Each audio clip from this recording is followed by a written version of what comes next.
Bonsoir, dans l'actualité ce soir, la grande retraite du gouvernement, les préparatifs vont bon train, l'événement est prévu à Kindia, le Kenya, les dispositifs sécuritaires et sanitaires sont renforcés. Et puis nous irons à Boki où se tient actuellement le conseil régional. Dans cette région minière, la mobilisation des ressources financières se pose en termes de défis. Enfin, Kéréma, les effets du changement climatique sont ressentis. Les amis de la nature tentent de sensibiliser les populations locales à travers le 7e art. Voilà pour les sommaires. Encore une fois, bonsoir à toutes et à tous. Lancement ce mercredi au Palais du Peuple du projet de surveillance à base communautaire. C'est le chef de l'État, professeur Alpha Condé, qui a procédé au lancement de cette plateforme de dialogue. Ibrahima Keïta du bureau de presse de la présidence. Il faut que les jeunes puissent s'exprimer sur les problèmes d'utilité. Désormais, la Guinée rejoint les 20 pays membres du projet YouReport. Ce projet d'innovation de l'UNICEF est une plateforme de dialogue social avec 1 900 000 YouReporters à travers le monde. En tenant compte de l'impact futur de ce projet en Guinée, le président de la République, professeur Alpha Condé, était ce mercredi avec les jeunes au Palais du Peuple. Objectif, procéder au lancement de ce projet de surveillance à base communautaire.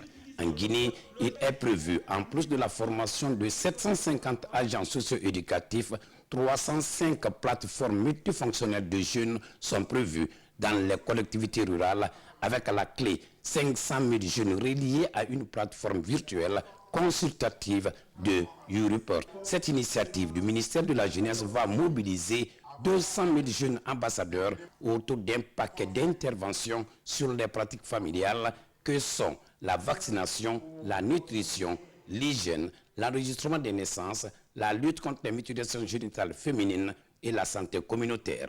Mais quel est l'objectif de YouReport? L'objectif est d'instaurer le dialogue social afin de promouvoir la gouvernance décentralisée, permettre aux jeunes de s'exprimer sur les problèmes d'utilité publique, permettre aux décideurs de connaître en temps réel l'avis des populations sur des problèmes bien précis, faire des sondages d'opinion rapides et à moindre coût. Pour le représentant de l'UNICEF à la cérémonie, cette porte ouverte pour les communautés en général et les jeunes en particulier mérite le soutien de tous et de chacun, car elle prend en compte tous les avis dans le cadre du dialogue social inclusif. Le YouReport vient s'ajouter aux nombreuses initiatives salutatrices les unes les autres que le gouvernement de la République de Guinée entreprend pour qu'ensemble nous puissions relever les défis auxquels sont confrontées nos populations et en particulier les enfants et les femmes. Ainsi donc, il faudra que le YouReport puisse être le reflet et le creuset pour que nous fassions ensemble que tous les enfants de Guinée soient scolarisés, que nous fassions ensemble que l'eau potable soit accessible à toutes les communautés, que nous fassions en sorte qu'ensemble nous puissions travailler à la réduction de la mortalité infanto-juvénile et de la mortalité maternelle. Dans son franc-parler habituel, le président de la République, professeur Alpha Condé, a invité les jeunes à plus de responsabilités, non seulement dans la formation de façon générale, mais surtout dans la maîtrise des nouvelles technologies de l'information. Le chef de l'État a brièvement présenté le visage du système éducatif guinéen. Vous savez qu'aujourd'hui, pour réellement pouvoir travailler dans le monde moderne, il faut maîtriser les nouvelles technologies. Mais comment voulez-vous maîtriser les nouvelles technologies si les enseignants qui doivent vous enseigner ne les maîtrisent pas eux-mêmes? Voilà pourquoi nous avons décidé de faire le diagnostic de l'ensemble de l'enseignement à partir de l'école primaire, secondaire, université. En effet, l'école primaire doit apprendre les gens à lire et à écrire. Mais nous devons aller plus loin. Il faut qu'on se dise la vérité. Si on ne maîtrise pas l'anglais aujourd'hui, on est défavorisé. Ça, c'est une réalité. Donc nous voulons commencer à enseigner l'anglais dès l'école primaire. Il faut que les écoles primaires apprennent les enfants à lire et à écrire. Au secondaire, vous ne savez même pas lire et écrire. Vous arrivez à l'université, vous ne connaissez pas la dictée. Vous faites des fautes énormes. Voilà l'éducation guinéenne. Dans cette trajectoire, le chef de l'État a mis l'accent sur la nécessité de revoir le système éducatif dans son ensemble afin qu'il réponde à la vision du monde moderne. En plus de la maîtrise des nouvelles technologies de l'information, le chef de l'État a invité les jeunes à plus d'engagement. Ce qui est le plus important, c'est que vous atteliez à maîtriser les nouvelles technologies. Tout ce qui peut vous amener à les maîtriser est fondamental. Mais nous souhaitons aussi, en plus de cela, connaître vos préoccupations. Parce qu'on ne peut pas faire le bonheur de quelqu'un à sa place. Il faut qu'on sache ce qu'il veut. Et si vos préoccupations ne sont pas justes, on va vous aider à les orienter davantage. Voilà ce que nous pouvons vous dire. Nous sommes à la disposition de la jeunesse guinéenne, de la jeunesse africaine, et nous allons tout faire pour que vous soyez au rendez-vous de l'histoire. C'est-à-dire que vous ne soyez pas dépassés par rapport à vos jeunes américains et autres. Et que certains d'entre vous aussi puissent, avec les start-up, devenir des employeurs et qui puissent être autonomes. Voilà, nous vous accompagnons, mais vous devez faire le premier effort, c'est-à-dire être studieux, éviter la drogue, éviter tout ce qui est la déformation de la jeunesse. Vous devez avec nous combattre la drogue. Vous devez parler à vos jeunes. Dès que vous voyez des vendeurs de drogue, vous devez signaler. Vous devez être des policiers, tant pour lutter contre la drogue que pour lutter contre toute forme de terrorisme.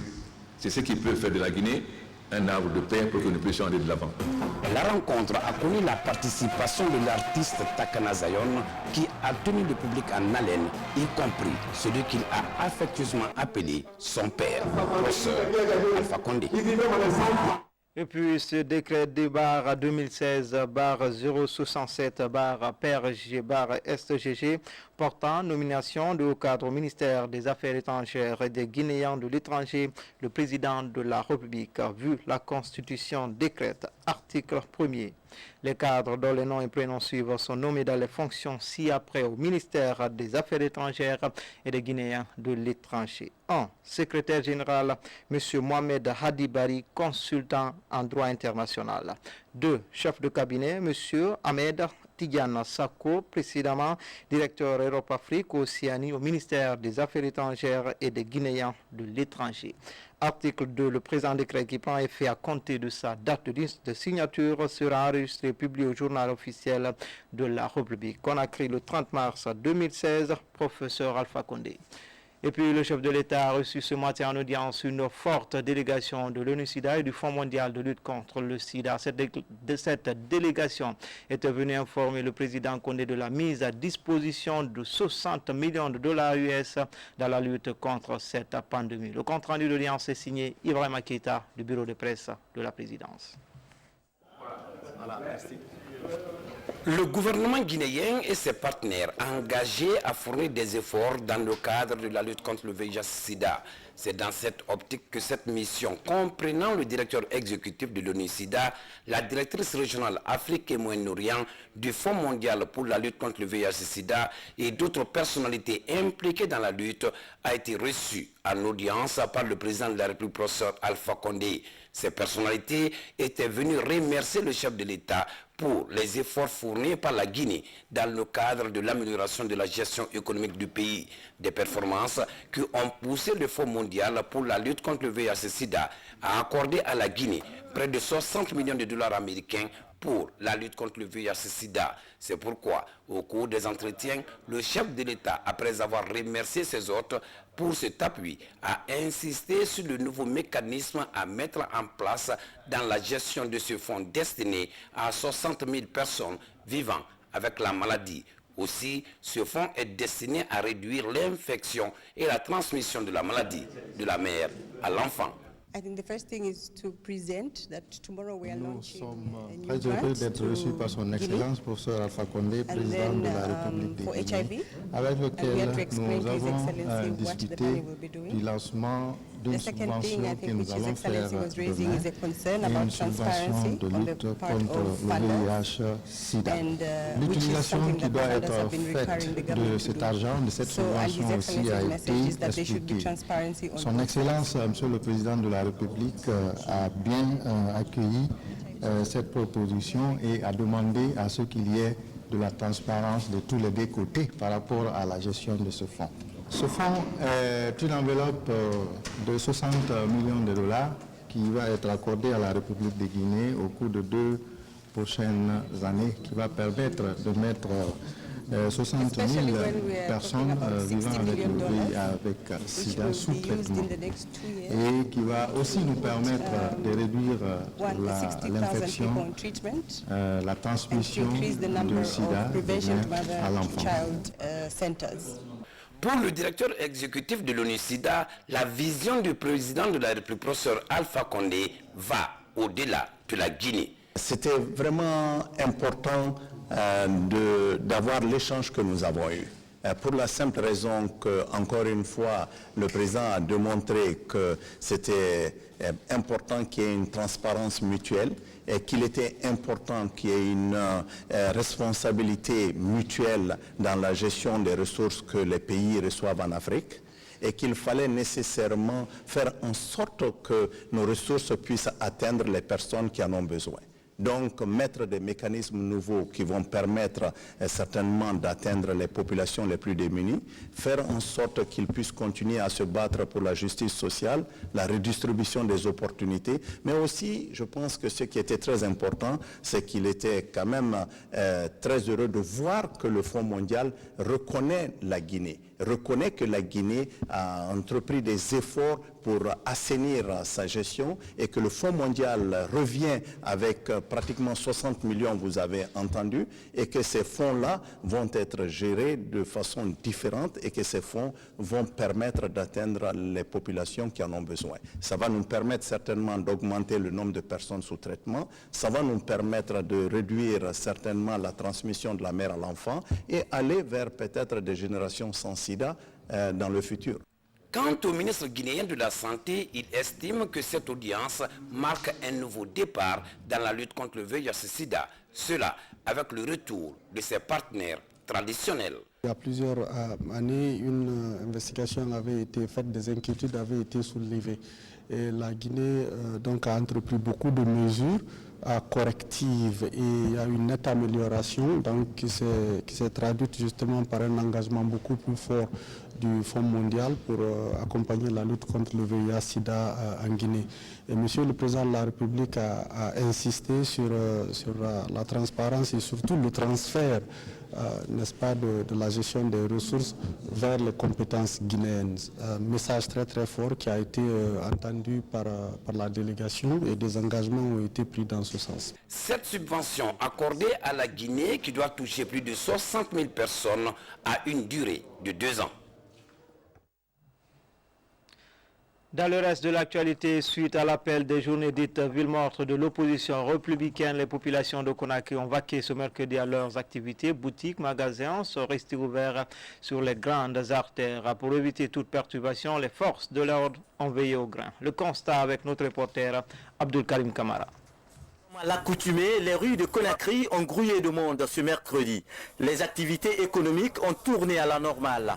Quant à la circulation, elle a été dense, parfois des embouteillages sur l'autoroute Fidel Castro et sur la route Lambani-Sonfonia.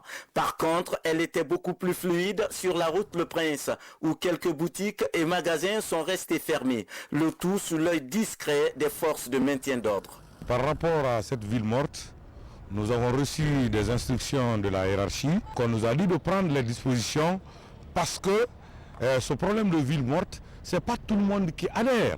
Ceux-là qui adhèrent à cette ville morte n'ont qu'à rester à la maison. Ceux-là aussi qui n'adhèrent pas sont libres de circuler.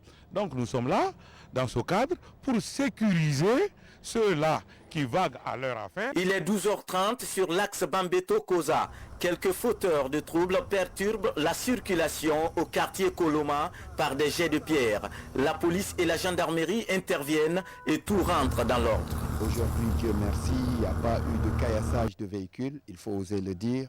Il n'y a pas d'éléments blessés, il n'y a pas eu de morts, il n'y a pas eu trop d'arrestations. Même les éléments qui ont été interpellés, je crois, ont été libérés. Donc pour le moment, ça se passe très bien. Vous l'avez vu vous-même. On a fait le tour. Depuis 6 heures du matin, on est sur pied.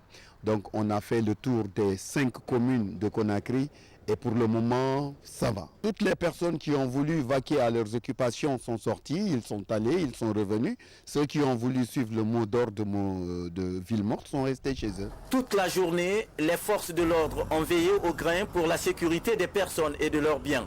Et ce soir, la circulation a retrouvé son ambiance habituelle, même sur la route Le Prince. 142 permis miniers inactifs viennent d'être retirés par la Guinée. C'est le ministre des Mines qui l'a annoncé ce mercredi lors d'un déjeuner de presse avec les journalistes. D'autres sujets concernant les blocs 1 et 2 de Simandou, BHP et Rio Tinto ont été abordés. Le point avec Maïmouna Bella Diallo. L'assainissement du cadastre minier guinéen, une mission à laquelle les nouvelles autorités des mines et de la géologie s'attellent. À ce jour, 142 permis miniers inactifs sont retirés par la Guinée. Ils concernent diverses ressources comme l'or, la bauxite et l'uranium. Ce résultat est le fruit de plusieurs visites de terrain effectuées par les cadres du département des mines. Le contenu du cadastre est dynamique. Donc, un permis peut expirer aujourd'hui, un autre peut expirer dans un mois, ainsi de suite. Donc, la conclusion à laquelle je suis parvenu, c'est qu'il faut déjà commencer par utiliser les ressources internes. Et c'est pour cela que nous avons initié la réalisation de missions trimestrielles de terrain. Au moment où nous parlons, il y a une mission qui est en train de parcourir tout le pays, aller sur les sites miniers, pas seulement dans un objectif de contrôle, essentiellement dans un objectif de suivi. Savoir déjà, est-ce que les gens sont en règle, est-ce que les activités se déroulent sur le terrain, mais aussi essayer de comprendre les difficultés auxquelles les investisseurs sont confrontés sur le terrain. Concernant les blocs 1 et 2 de Simandou, les choses n'ont pas encore évolué, et pour cause. On s'est dit qu'il valait mieux peut-être attendre de réévaluer la situation et puis voir la décision à prendre pour la suite. Le ministre des Mines et de la Géologie s'est également prononcé sur certains accords que le gouvernement a signés l'année dernière avec Rio Tinto et d'autres sociétés minières. Selon Abdoulaye Magasouba, les études de faisabilité de ces accords ont été transmises au gouvernement pour examen et validation avec l'appui des partenaires financiers. Les administrateurs de la région de Bokeh se concertent sur cette question cruciale dans la région. Comment mobiliser les ressources financières pour le développement local à Sangaredi? Les 4 régionaux échangent les points de vue pour faire du développement à la base une réalité. Envoyé spécial Isidore Gounounanamou de Tunkarata. La sous-préfecture de Sangaredi avec ses 2800 km², une localité qui connaît une véritable explosion démographique. Les 151 000 habitants répartis en 11 districts participent activement au programme de développement de la ville. Ils restent cependant confrontés à quelques préoccupations. S'il y a la sécurité, elle est énorme. Il y a l'eau aussi, donc ce qui nous préoccupe ici à Sangaredi, c'est l'électricité quand même. Outre l'électrification, l'accès aux soins sanitaires est une autre préoccupation, notamment en banlieue. C'est dans ce contexte que s'ouvre la première session du conseil administratif préfectoral pour parler développement rural et défis à relever. Quand vous prenez sur Sangaredi ville, vous avez près de 60 000. Près de 60 000. Les gens sont en file indienne les lundis ici, au niveau de notre centre de santé amélioré. C'est pourquoi notre politique était quoi? C'était la construction de certains postes de santé au niveau de nos districts qui environnent la commune rurale. Plusieurs points sont inscrits à l'ordre du jour, dont le recouvrement des ressources financières. Pour l'exercice budgétaire 2015, la préfecture n'a pu mobiliser que 59% des prévisions. Cette année, des efforts vont être consentis pour mieux accompagner la politique de développement de la Troisième République. L'année passée, qu'est-ce qui a marché, qu'est-ce qui n'a pas marché et les perspectives pour l'année en cours. C'est ce qui nous regroupe ici aujourd'hui à Sangaredi pour faire le bilan de l'année passée et voir quelles dispositions allons-nous prendre ensemble pour renforcer nos capacités sur le terrain en matière de mobilisation de recettes, mais aussi pour la qualification de notre administration au service de la population. Ces travaux vont durer 3 jours. Les 10 collectivités qui forment la préfecture de Boké répartiront d'ici avec un schéma précis de leur plan d'action 2016. En plus bref, le programme de l'installation des démembrements de la CENI est lancé à Conakry. Les activités retards dus à l'incompréhension entre les partis de l'opposition sur le choix de leurs représentants au sein des commissions électorales communales indépendantes. À présent, je vous amène à Djari, c'est dans la préfecture de l'Abbé. Vous allez le voir dans cette cité qui a vu naître Saïfoula Diallo, premier président de l'Assemblée nationale de la Guinée indépendante, change de visage. La serre a désormais marché hebdomadaire moderne et un collège flambant neuf. Coût d'investissement, près de 300 millions de francs guinéens, entièrement financé par l'Association pour le développement intégré de Djari, une dynamique soutenue par quelques ONG françaises et des ressortissants vivants à l'étranger. Les images de Sarafdine Diallo sont commentées par Fodé Kamara. À 33 km du chef-lieu de l'Abbé, Djari, une localité enclavée. Ici, pour accompagner les actions de lutte contre la pauvreté enclenchées par les autorités, les membres de l'association pour le développement intégré de Djari mutualisent les efforts. Ceci pour améliorer l'accès des populations aux services sociaux de base. Déjà, le collège de Djari est rénové et équipé. Un hangar est aussi construit pour abriter le marché hebdomadaire de cette commune à vocation agro-pastorale. C'est un ouf de soulagement pour nos mamans, nos sœurs, nos tantes qui peinaient à réaliser et à faire le commerce. Ce élan de solidarité pour le développement local est soutenu par quelques ONG françaises, mais aussi des ressortissants de Djari vivant à l'étranger. Le fait d'avoir pensé à Djari, le fait d'avoir pensé à développer Djari, nous sommes très satisfaits et c'est nos bénédictions qui les suivent partout où ils sortent. C'est la première fois au niveau de la préfecture de l'Abbé qu'une telle entreprise a été menée. Nous ne pouvons qu'encourager les jeunes par rapport à ce qu'ils ont pu faire. Et nous promettons, nous, parents, ces résidents à Djari, de gérer ce TAC, aussi bien au niveau du collège, au niveau du primaire et le marché. D'une valeur de près de 300 millions de francs guinéens, ce geste de l'association pour le développement intégré de Djari vise à redorer l'image du village qui a vu naître Saïfoula Diallo, premier président de l'Assemblée nationale, et un illustre compagnon d'Ahmed Sékou Touré, le père de l'indépendance. L'organisation Christmas Child vole au secours des orphelins d'Ebola dans la région forestière touchée par l'épidémie. Cette structure des églises évangéliques du Canada distribue des cadeaux tout petits, une façon pour elle de témoigner l'amour de Christ à ses enfants. Samara Tono. Dans la banlieue de la commune urbaine de Masinta, l'orphelinat éveille Ebi. Depuis le déclenchement de l'épidémie d'Ebola dans cette préfecture du sud du pays, une cinquantaine d'orphelins sont hébergés dans cette cité de solidarité. Pour aider ces tout-petits à surmonter la douloureuse épreuve, l'OCC, Organisation Christmas Child, distribue des cadeaux. Par ces gestes, cette structure de l'Église canadienne entend prouver l'amour du Christ à ses enfants comme le recommande la Bible. Depuis plusieurs années, la bourse du Bon Samaritain du Canada envoie ses cadeaux aux enfants de la Guinée.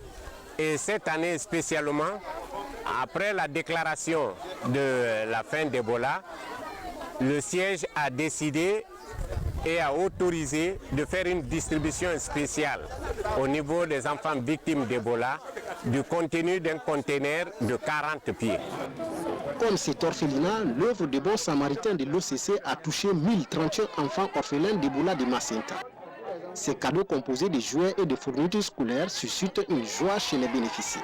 C'est une grande joie pour moi parce que si de tels dons sont donnés aux enfants, ça peut aussi les encourager à connaître qu'il y a des gens qui pensent à eux, à connaître qu'ils ne sont pas seuls dans la vie.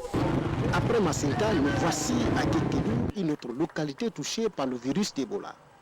Ici également, 1061 enfants orphelins de cette épidémie ont reçu les mêmes cadeaux. À l'image de Masinta et de Guékédou, cette opération de distribution de cadeaux a couvert toutes les préfectures de Guinée forestière.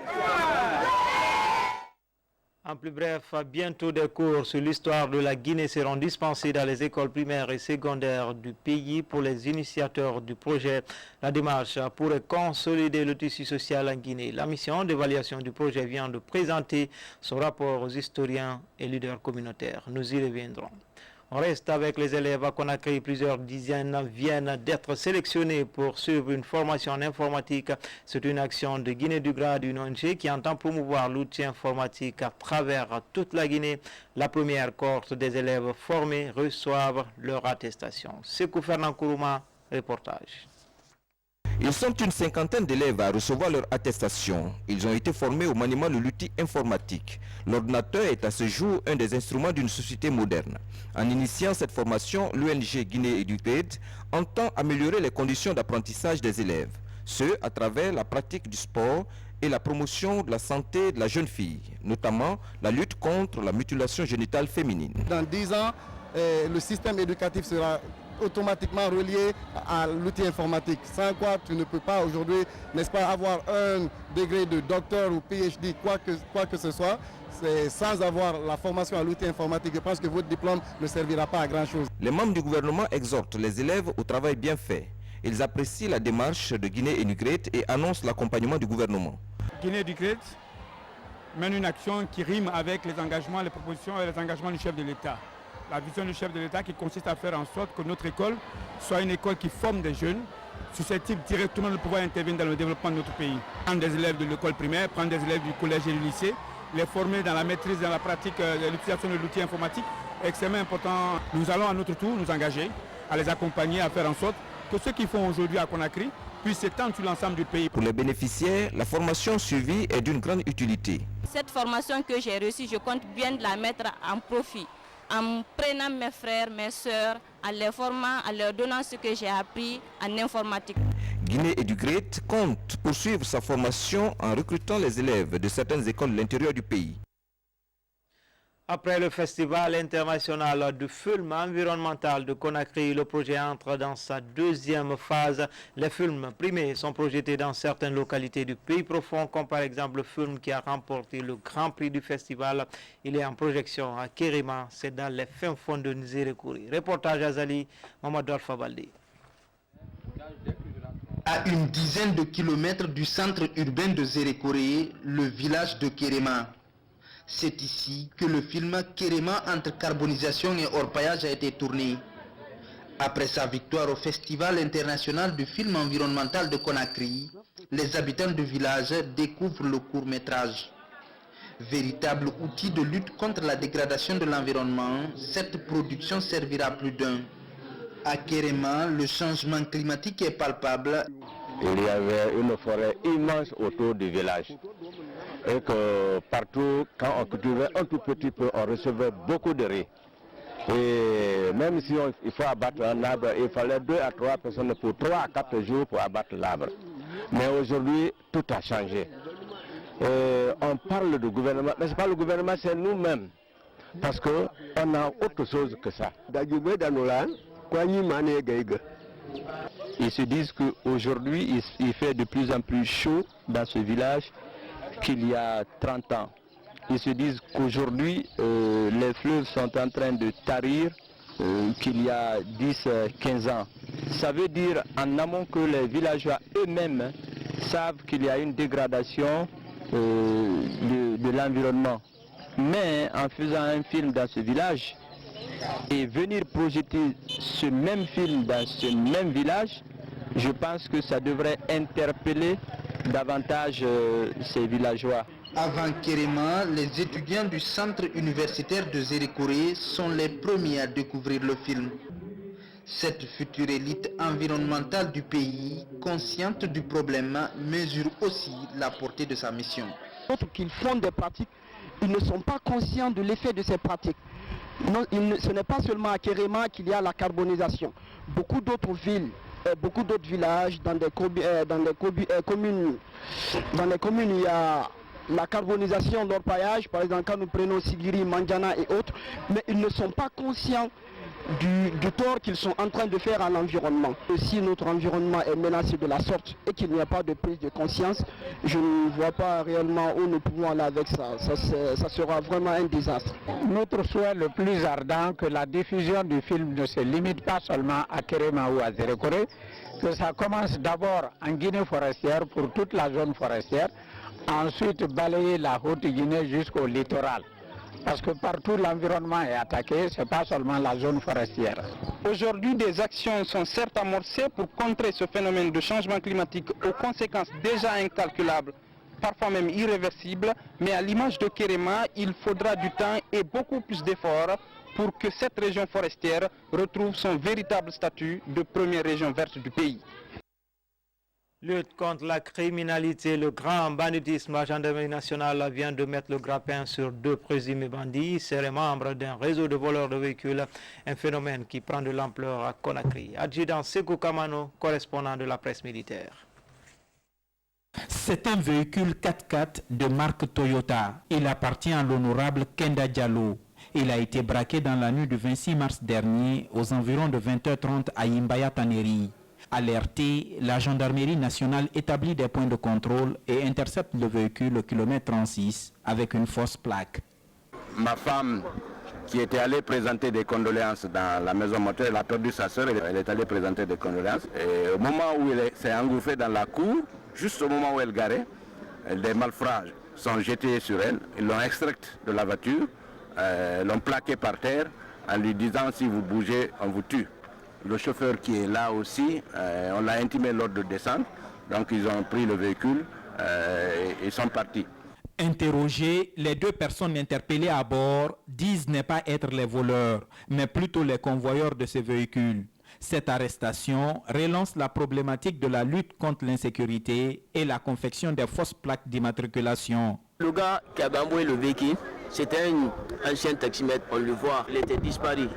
Le samedi à 20h30, il est venu nous voir à Gomboya. Ma grande sœur est à Kindia. Elle a besoin qu'on l'envoie son véhicule pour lui. Mais moi, je dois voyager avec mon patron demain matin. J'ai besoin de chauffeur qui peut amener le véhicule là pour nous. Il dit non, c'est pas cadeau. On peut vous donner 500 000, 500 000. Je demande le petit, il dit on n'a pas d'argent. Est-ce qu'on peut se débrouiller avec ça? Après, on a demandé le papier du véhicule. Il nous a donné le catégorie avec son numéro de téléphone, avec son permis de conduite. Il est arrivé à la station, appelez-nous, ma soeur va venir vous chercher. L'heure est grave. Aujourd'hui, il y a un réseau ou des réseaux bien implantés, que ce soit à Conakry ou sur les frontières, où les gens sont prêts à acheter les véhicules de nos autorités à vil prix. L'enquête est en cours pour retrouver le reste de la bande. Et puis le président du groupe NCA est à Conakry, Jean Kakou Diakou, vient assister à l'assemblée annuelle de cette institution, une assemblée qui doit se tenir les jours à venir. À compte rendu, Bakari Bambakonde. Le président du groupe NCA en Guinée, il vient prendre part au conseil d'administration de NCA qui doit se tenir le vendredi prochain à Conakry. Le groupe NCA intervient dans le domaine de l'assurance et de la banque. C'est l'une des entreprises qui est restée en Guinée malgré la fièvre Ebola qui a frappé le pays. Qu'est-ce qui explique cet attachement à la Guinée? Et dans tous les pays, il y a des maladies. Ça n'empêche pas les gens de vivre. Les Guinéens sont là, non? Donc à partir du moment où les Guinéens sont là, il n'y a pas de raison de les quitter. Nous sommes les Africains comme les Guinéens et nous participons au développement de la Guinée. Cette présence de Jean Kakou Yagou rassure la direction de NCA Guinée et celle de la Caisse nationale de sécurité sociale dans le renforcement des activités de la dite entreprise sur le sol guinéen. Sur le continent, le nouveau président de la République centrafricaine s'est engagé ce mercredi à préserver la paix après 3 années de troubles. Âgé de 58 ans, enseignant de profession, Faustin Touadéra a été le vainqueur surprise de l'élection présidentielle de février, la première depuis le début d'une vague de violence intercommunautaire entre musulmans et milices chrétiens qui attire des milliers de personnes depuis 2013.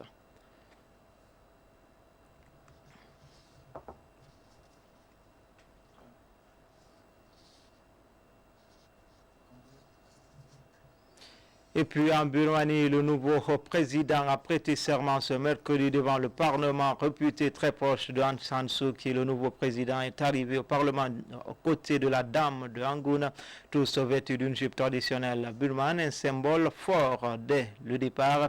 Il a accepté le rôle de doublure de la prix Nobel de la paix, empêché de devenir présidente à raison d'une constitution héritée de la junte. En interactualité, en plus bref, en France, dans une déclaration officielle de 5 minutes, François Hollande renonce à la révision constitutionnelle sur l'extension de la déchéance et l'état sur la déchéance de la nationalité et l'état d'urgence annoncé au lendemain des attentats du 13 novembre. Le patron de l'Élysée constate qu'un compromis était hors d'atteinte sur la question, mais affirme que la menace reste élevée que jamais. De quoi des attentats ces derniers mois à Paris, Saint-Denis, Bruxelles et Lahore. Enfin, la signature de son contrat a fait les choux gras de la presse. Pour le moment, son bilan à la tête du Sili national reste mitigé. Luis Fernandez, puisqu'il s'agit de lui, ne fait pas l'unanimité au sein de la famille sportive. Et pour ne pas arranger les affaires, depuis ce matin, une rumeur faisant cas d'une éventuelle démission de Luis a fait le tour des réseaux sociaux. Luis Fernandez a-t-il le cœur à l'œuvre? Quelques éléments de réponse avec notre reporter Abdelaziz Baldé. Ce matin, plusieurs sites d'information ont fait état de la démission de l'entraîneur guinéen Luis Fernandez. Une information qui intervient 24 heures seulement après la relance du Sili national au Malawi. Partout, les rumeurs persistent, laissant la Fédération guinéenne de football dans la confusion. J'ai suivi en même temps que vous dans les réseaux sociaux et sur certains sites cette supposée démission de Luis Fernandez après le match contre le Malawi, que nous avons d'ailleurs gagné. Mais je dois vous dire que jusqu'à maintenant, au niveau de la Fédération, je n'ai pas reçu une notification formelle d'une telle décision, encore moins un courrier de Luis Fernandez annonçant sa démission. Mais aussi la délégation guinéenne ou les responsables de la fédération qui étaient au Malawi n'ont pas appelé pour signifier une telle démarche. Donc si cela est vrai, je pense que dans les jours à venir le saurons. Mais au jour d'aujourd'hui, nous n'avons encore aucune information concernant une supposée démission de Luis Fernandez. Depuis son arrivée à la tête de l'équipe nationale, Luis Fernandez a opéré 6 matchs officiels, 3 victoires, 2 nuls et 1 défaite.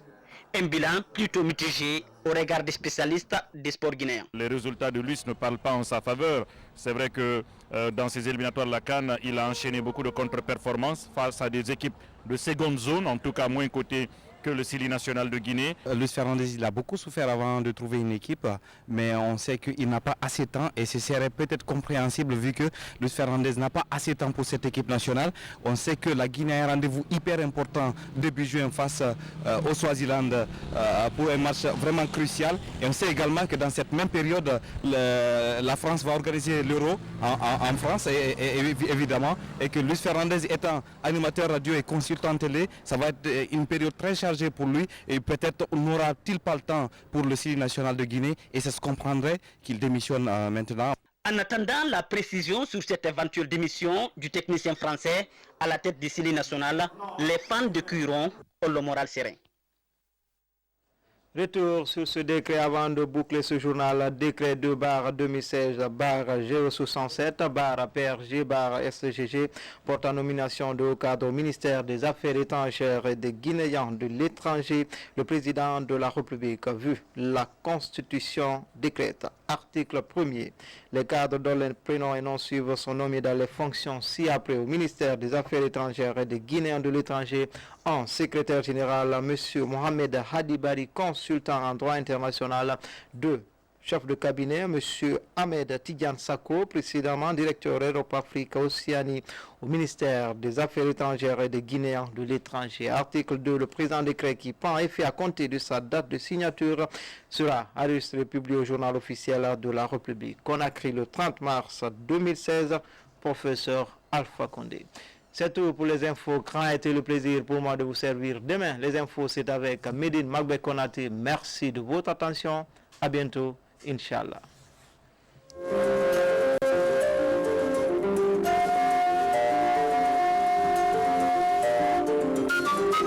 Thank